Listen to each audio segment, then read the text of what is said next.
এদিকে সিলেটে বিদ্যুতের তীব্র ঘাটতি দেখা দিয়েছে। ঘণ্টায় ঘণ্টায় লোডশেডিংয়ে জনজীবনে চরম দুর্ভোগ নেমে এসেছে। এ বিষয়ে বিস্তারিত জানাতে সিলেট মহানগরীর জিন্দা বাজার থেকে সরাসরি যুক্ত হচ্ছেন প্রতিনিধি কামরুল ইসলাম মাহি। মাহি, লোডশেডিংয়ে জনজীবন বিপর্যস্ত, কি অবস্থা দেখতে পাচ্ছেন আজ সকাল থেকে?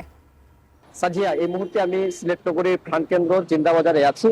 এর আগে আমরা নগরীর আম্বরখানা এলাকায় ছিলাম এবং আম্বরখানা এবং জিন্দাবাজার এটি সিলেট শহরের খুবই গুরুত্বপূর্ণ ব্যস্ততম এলাকা। এই এলাকাগুলোতে আমরা আজকে সকালের পর থেকেই দেখছি যে ঘন্টায় ঘন্টায় যে বিদ্যুৎ বিপর্যয় সেটি হচ্ছে এবং বিদ্যুৎ বিভাগের যে কর্মকর্তারা রয়েছেন তাদের সঙ্গে আমরা কথা বলার চেষ্টা করেছিলাম। তারা বলছেন যে চাহিদার তুলনায় সরবরাহ কম থাকার কারণে কিন্তু সিলেটের যে বিদ্যুৎ বিপর্যয় সেই বিদ্যুৎ বিপর্যয়টি হচ্ছে এবং জ্বালানি সংকটের কারণে বিদ্যুৎ উৎপাদন কমে যাওয়ার কারণে কিন্তু সিলেট জুড়ে যে লোডশেডিং সেই লোডশেডিং বেড়েছে এবং গত এক সপ্তাহ ধরেই কিন্তু এটি চরম ভোগান্তির আকার ধারণ করেছে এবং শহর এবং আশপাশের এলাকাগুলোতে দিনে রাতে সমান তালেই কিন্তু বিদ্যুৎ না থাকার কারণে চলমান যে এসএসসি পরীক্ষা সেই এসএসসি পরীক্ষার্থী যারা রয়েছেন তাদের প্রস্তুতিতে অনেকটাই সমস্যা হচ্ছে এবং অনেক এলাকায় স্বল্প সময় বিদ্যুৎ থাকার পর ঘন্টার পর ঘন্টা বিদ্যুৎ না থাকায় গ্রাহক যারা রয়েছেন তারা আসলে সমস্যার মধ্যে পড়ছেন এবং ঘন ঘন লোডশেডিং এর কারণে লোকসানে পড়তে হচ্ছে ব্যবসা প্রতিষ্ঠানগুলো এবং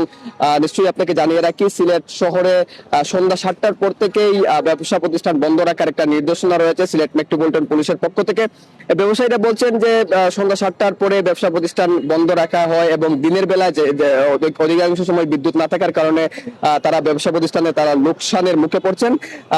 যে বিদ্যুৎ উন্নয়ন বোর্ড পিডিবি এবং পল্লী বিদ্যুৎ বোর্ডের তথ্য আমাদেরকে যেমনটি বলছেন যে সিলেট বিভাগে পুরো সিলেটেই 477 মেগাওয়াট বিদ্যুতের যে চাহিদা রয়েছে তার বিপরীতে কিন্তু 140 মেগাওয়াট বিদ্যুৎ পিডিবি পাচ্ছে এবং যে পল্লী বিদ্যুৎ 307 মেগাওয়াট পাচ্ছে। সে তুলনায় জাতীয় গ্রিড থেকে পিডিবি কে সরবরাহ করা হচ্ছে 130 মেগাওয়াট এবং পল্লী বিদ্যুৎকে সরবরাহ করা হচ্ছে 170 থেকে 180 মেগাওয়াট। বিদ্যুৎ সংশ্লিষ্টরা বলছেন পিডিবিতে ঘাটতি রয়েছে 15 থেকে 20% এবং পল্লী বিদ্যুতের ঘাটতি রয়েছে 50%, অর্থাৎ দুই প্রতিষ্ঠান মিলিয়ে 25% বিদ্যুতের যে ঘাটতি সেই ঘাটতি থাকার কারণে কিন্তু সিলেটে গত কয়েকদিন ধরে যে বিদ্যুতের যে লোডশেডিং সেই লোডশেডিং হচ্ছে এবং সেই লোডশেডিং থাকার কারণে চলমান এসএসসি পরীক্ষা থেকে নিয়ে ব্যবসা প্রতিষ্ঠান সাধারণ মানুষের জনজীবন অতিষ্ঠ হয়ে উঠেছে। তো এইগুলো এখানকার সর্বশেষ। সাদিয়া।